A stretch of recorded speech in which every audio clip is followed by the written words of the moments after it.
ወዶችዬ የምወዳችሁ እንዴት አላችሁልን? ዛሬ ምጥን ባለ ፊልም ነው የመጣ ነው። ከዛ በፊት ግን አኒሜሽን በምንለቅበት ፊልም ላይ ይሄንን ፊልም ለቀናል። ሰላም ኦራ እባላለሁ። ያደግኩት ከአያቴ ጋር ነው። ወንጀል ሰርተሽ ወዴት ነው የምትሄጂው? ሚስጥራችሁን አውቃለሁ። የኔ ቆንጆ ለምን ጠጋ ብለሽ አስሚኝም? እንደምትወዱት እርግጠኛ ስለሆንኩኝ እዛ ቻናል ላይ እየገባችሁ ማየታችሁን አትርሱ።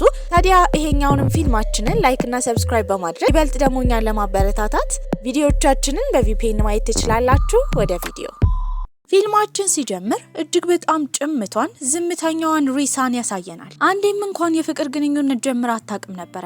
ነገር ግን ቆንጆ ስለሆነች በጣም ብዙ ወንዶች አብረሽን ሁኚ የሚል ጥያቄ ቢያቀርቡላትም እሷ ግን አንዴም እንኳን ተቀብላ አታውቅም ነበረ።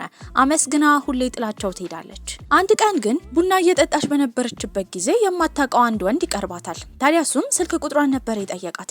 እሷ ግን ለትንሽ ሰዓት እንኳን ከወንድ ጋር ቁጭ ብላ ማውራት ሰውነቷን እንዲያልባት ሁላ ስለሚያደርጋት የምትለውላ ስለሚጠፋት ይቅርታ ብላ ተነስታ ትሄዳለች። በዛ ሰዓት ግን ልጁ ማቆም አልፈለገም። እጇን ይዝና በግድ ስልኳን መስጠት እንዳለባት እየነገራት ነበረ።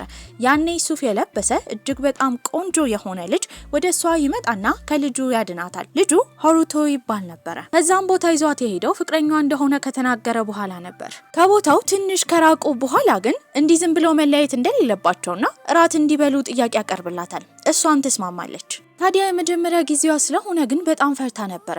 ትንሽ ከጠጣች በኋላ ግን ሰውነቷ ይነቃቃ ጀመረ። በዚህም ብዙ ስታወራና ስታስቸግረው ነበረ። ምሽታቸው ከማብቃቱ በፊት ግን ከመጠጣቷ የተነሳ እዛው ተኝታ ነበር። በዚህም በቀጣይ ቀን የነቃችው እሱ ቤት ውስጥ ሆና ነበረ። ትላንት ስለተፈጠረው ነገር በጣም እንዳፈረችና ይቅርታ ትጠይቀዋለች። እሱ ግን ችግር እንደሌለው ይነግራታል። ታዲያ ግን እሱ የሸሚዙን ማስያዣ ቁልፍ እንደጠፋበት እየነገራት ነበረ። ብዙ ከፈለገች በኋላ ግን መሬት ላይ ታገኘዋለች።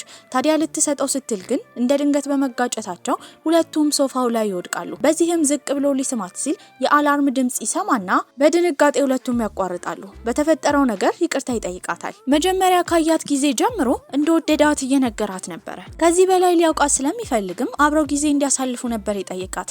ትንሽ ካመነታች በኋላ ትስማማለች። ታዲያ እሱም እንደዚህ አይነት ስሜት መቼም ተሰምቶት እንደማያውቅ እየነገራት ነበረ። በቀጣይ ቀንም ነቻን የተባለች ጓደኛዋን በስልክ እያወራቻት ነበረ። ታዲያ ስላላት አዲስ ፍቅረኛ ሪሳ ሁሉን ነገር ብትናገርም ጓደኛዋ ነገሩን እንኳን ደስ አለሽ ከማለት ይልቅ ግን ወንዶችን መጠርጠር እንዳለባትና ወንዶች በሴቶች ስሜት መጫወት እንደሚወዱ ነበር የነገረቻት። ይሄ ነገር አይምሯ ውስጥ የሆነ ጥርጣሬ ፈጥሮባት ነበረ። ይባስ ብሎ ደግሞ ይሄ ጥርጣሬዋ ነፍሴ ዘራው እሷ ስልክ ስትደውልለት እንደ ድንገት የሴት ድምጽ ስትሰማ ነበረ። በዚህም በእርግጠኝነት እንደተዋት በማሰብ አዝና መንገድ ላይ እየተራመደች እያለ ግን ሀሩቶ ከኋላ መጥቶ ያቅፋታል። ታዲያ እሷን ለማየት በጣም ጓጉቶ ስለነበረ ስራ እንኳን አስፈቅዶ እንደመጣ ነበር የነገራት። ታዲያ ወደሱ ቤትም ይሄዳሉ። በዚህም መስታወቱ ጋር ቁጭ ብለው ዝናባማ ቀን ስለነበረ ዝናቡን እያዩ ነው። እሱም ዝናባማ ቀን በጣም እንደሚጠላ ነገር ግን እሷ አጠገቡ ካለች ምንም ነገር እንደማይፈራ እየነገራት ነበረ። ከዛ እንደዚህ ቀስ ያለ ወሬያቸው ነገሮች እየተደራረቡ ሲመጡ ሁለቱ አንድ ላይ ነበር ያደሩት። እኩለ ሌሊት ላይ ግን ተነስታ ነበረ። አልጋው ጋር ስታጣው እሱን እየፈለገችው እያለ ስልክ እያወራ ነበረ። ሲያወራ የነበረው ስለሷ ነው። ታዲያ ልትጠይቀው ብትፈልግም ዝም ነበር ያለችው። በቀጣይ ቀንም ውስጧ ትልቅ ጥርጣሬ ይታይ ነበረ። ልትጠይቀው የምፈልገው ነገር ካለ ሲጠይቃትም እሷ ግን ምናልባት በዚህ ተናዶ እንዳይተዋት በማሰብ ምንም ልትጠይቀው እንደማትፈልግ ትነግረዋለች። አሁንም ግን የደበቀችው ነገር እንዳለ ስለተረዳ ምን ማወቅ እንደምትፈልግ ይጠይቃታል። እሷም የሚሰራው ስራ ምን እንደሆነ ትጠይቀዋለች። ነገር ግን እሱ ሊነግራት አልፈለገም ነበረ። በቅርቡ ማወቋ እንደማይቀር ይነግራታል። በቀጣይ ቀንም መንገድ ላይ እየተራመዱ እያለ ደስተኛ ቤተሰቦችን ያያሉ። ታዲያ እሷም ልጅ ስለመውለድ ስታስብ እሱ ወዲያው ቀለበት ነበር ያደረገላት። በጣም እየወደዳትና ከሷ መለየት ስለማይፈልግ የወደፊት ህይወቱን አብሯት መምራት እንደሚፈልግ ይነግራታል። በዚህ ነገር ደስተኛ ነበረች። በቀጣይ ቀንም ትምህርት ቤት እያለች ጓደኛዋ ይመጣል። ታዲያ እሱም ዮሺኪ ይባል ነበረ። ሲጠይቃት የነበረው ቀለበቷ ከፍቅረኛዋ እንደሆነ ነበረ። እሷም እንደሆነ ትናገራለች። ታዲያ ፍቅረኛዋ ምን እንደሚሰራ ሲጠይቃት ግን እሷም እንደማታውቅ ነበር የተናገረችው። ያኔ ፕሮፌሰራቸው ወደ ውስጥ ይገባል። በዚህም ቀና ስትል ፊቷ ላይ ትልቅ ድንጋጤ ይታይ ነበረ። እንደ ፍቅረኛ የያዘችው ሀሩቶ እዛ ፕሮፌሰር ሆኖ ነበር የመጣው። ፊቷ ላይ ያየውን ድንጋጤ ደግሞ ጓደኛዋ በቀላሉ ነገሩን እንዲረዳ አድርጎት ነበር።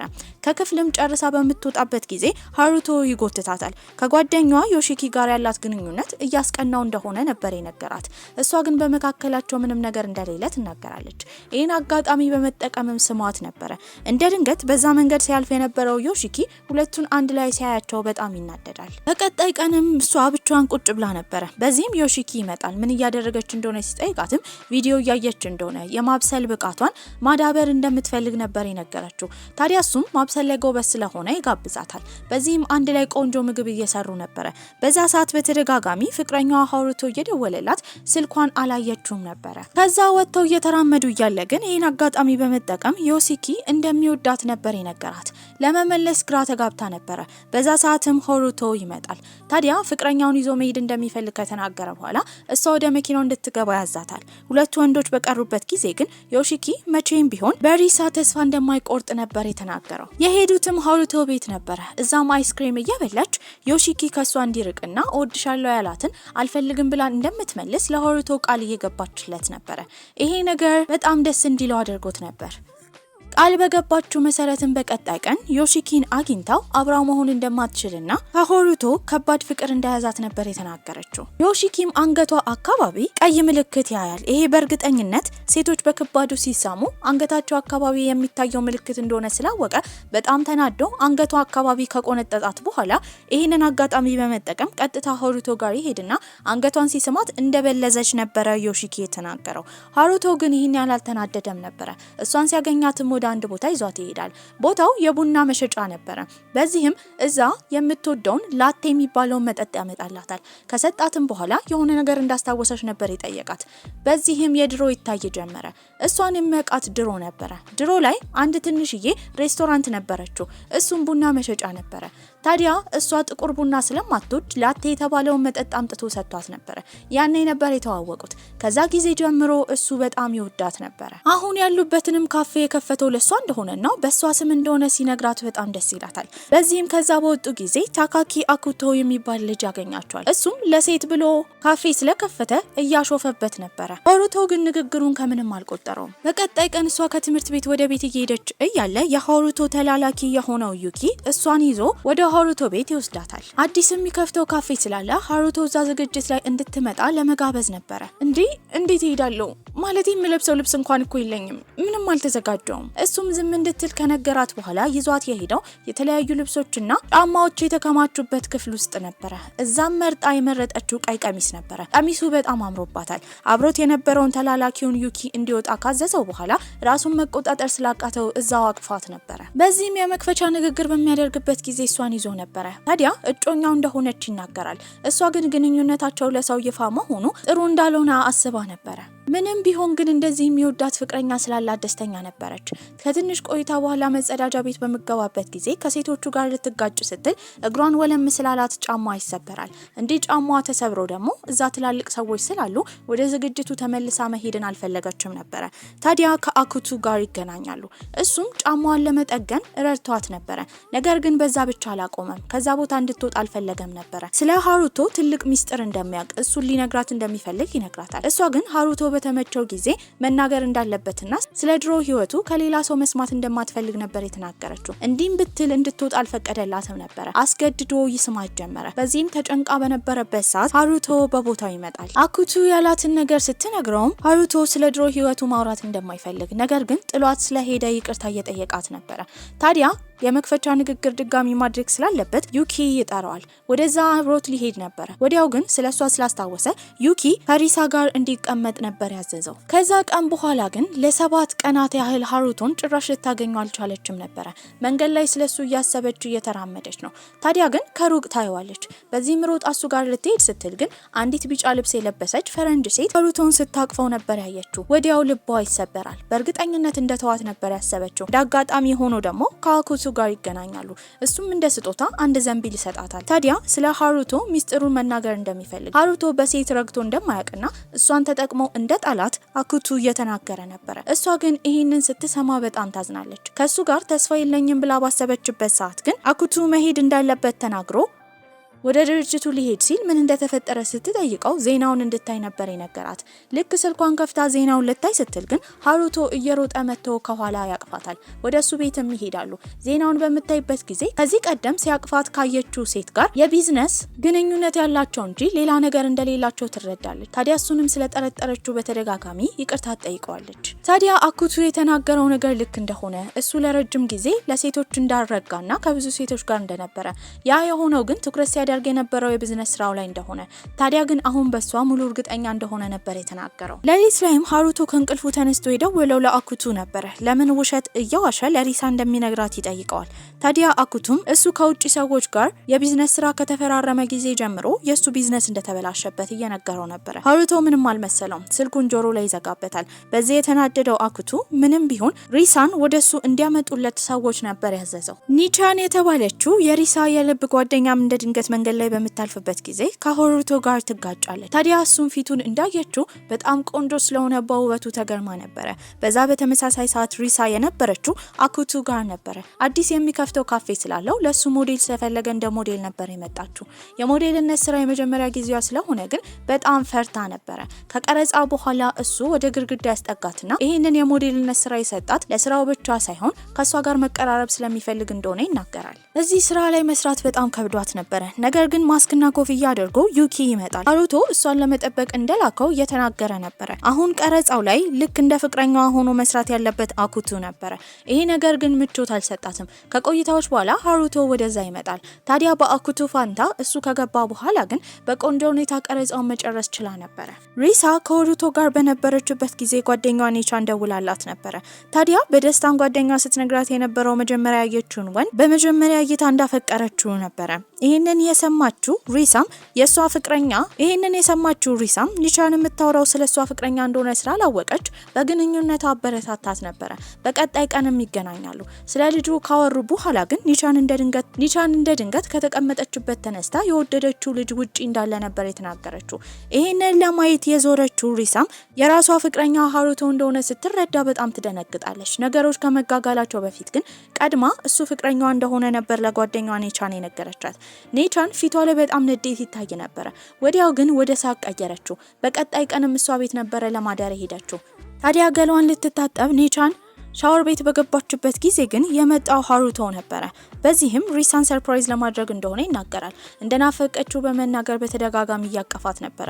እሷ ግን ወደ ቤት ልታስገባው አልፈለገችም። በዚህም ሻወር ቤት ውስጥ ድምጽ በሰማበት ጊዜ ምናልባት እየማገጠችበት እንደሆነ ነበር የተረዳው። ወዲያው ግን ኒቻን መስፈን ጀመረች። ሴት እንደሆነች ከተረዳ በኋላ ግን ስለጠረጠራት ይቅርታ ይጠይቃታል። ታዲያ ኒቻንም ከሻወር ከወጣች በኋላ ማን እንደመጣ ጓደኛዋን ጠይቃታለች። ሪሳ ግን የኒቻን ልብ እንዳይሰበር በማሰብ ሰው ቃ ለማድረስ እንደመጣ ነበር የተናገረችው። ታዲያ ግን ኒቻን ሁሉን ነገር ስላወቀች እንዳትዋሻትና ከሷ መደበቅ እንደሌለባት ትነግራታለች። ግን ጓደኛዬ ማድረግ የምፈልገው አንድ ነገር አለ። በቀላሉ ሃሩቶ ላይ ተስፋ መቁረጥ ስለማልፈልግ እናንተ ጊዜ ልታሳልፉ ስትሉ አብሬያችሁ ራት ልብላ።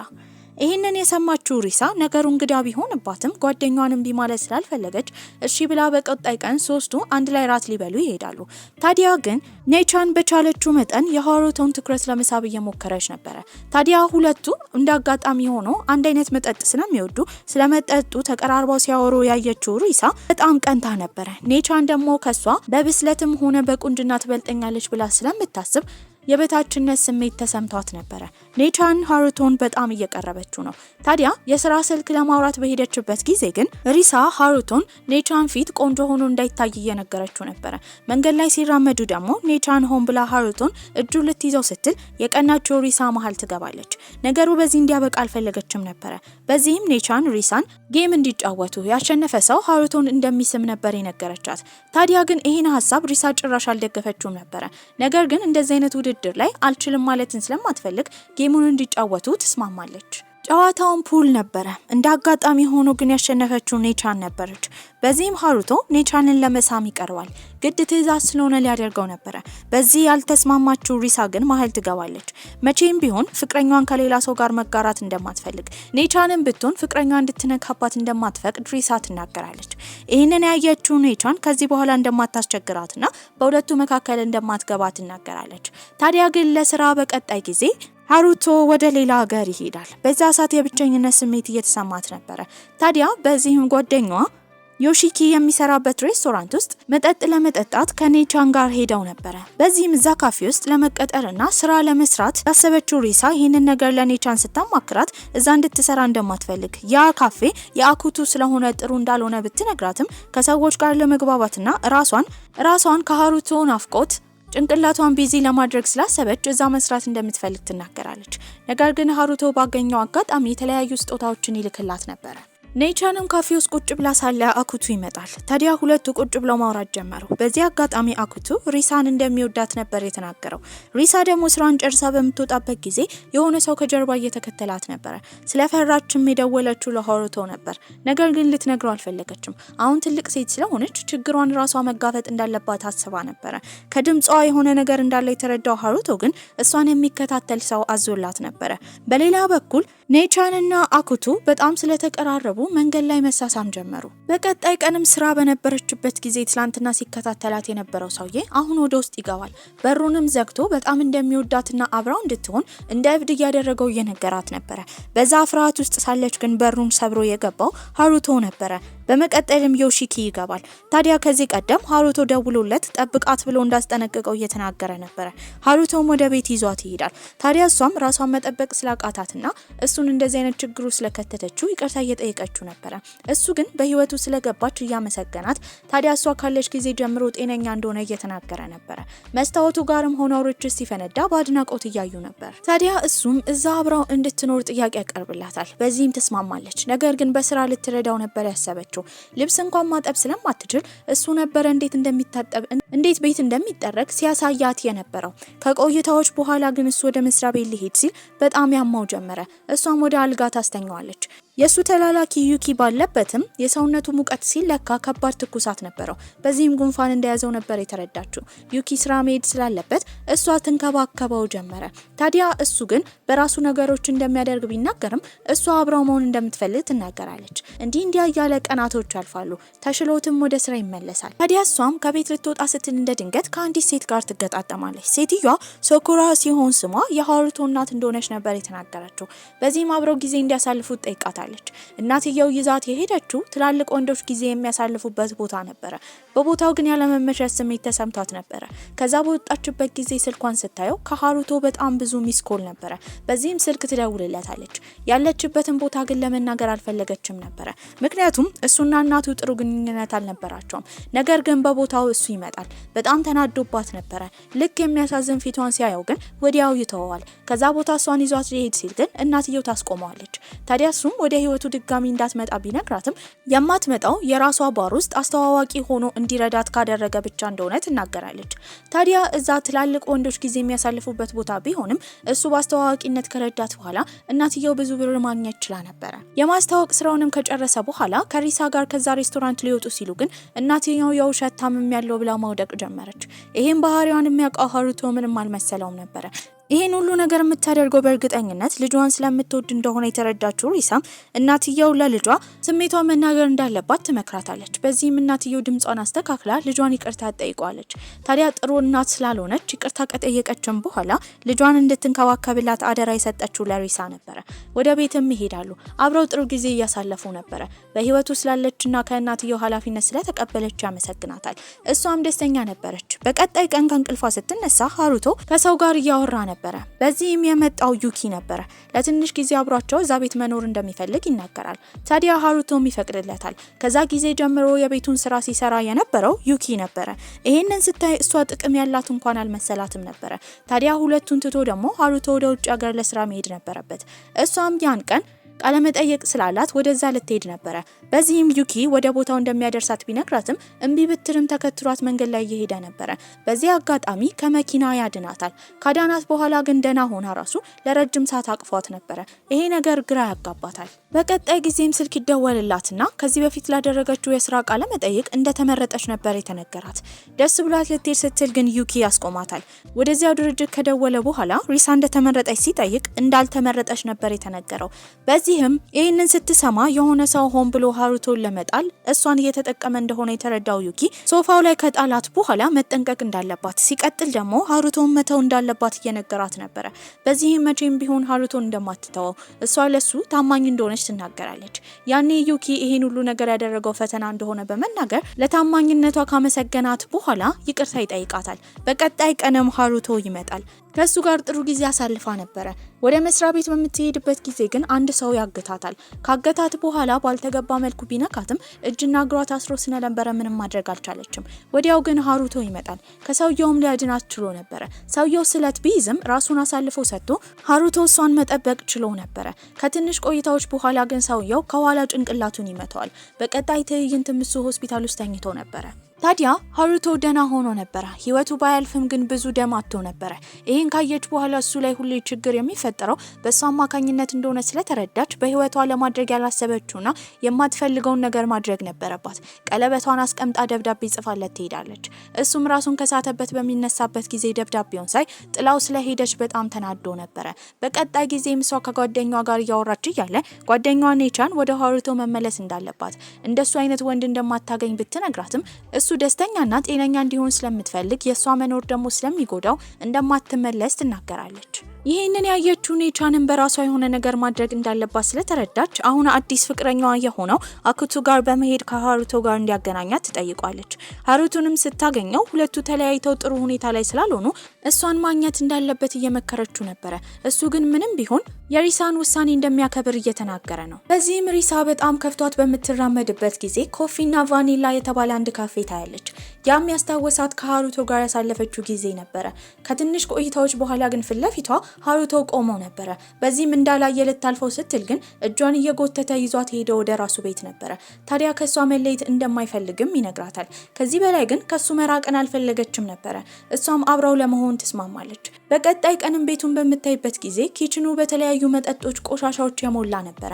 በዚህም የሱ ተላላኪ ዩኪ ሲነግራት የነበረው እሷ ከህይወቱ ከወጣች ጊዜ ጀምሮ ስራ እንኳን ሰርቶ እንደማያውቅና ከባድ የድባቴ በሽታ ውስጥ እንደገባ ነበረ። ታዲያ እሱ ለሷ ትልቅ ቦታ እንዳለው ከተረዳች በኋላ ያደረገችው ነገር ጥፋት እንደሆነ ነበር የተረዳችው። በቀጣይ ጊዜም አንድ ቦታ ይወስዳታል። ለምን እየወደዳት እንደቀጠለ ትጠይቋለች።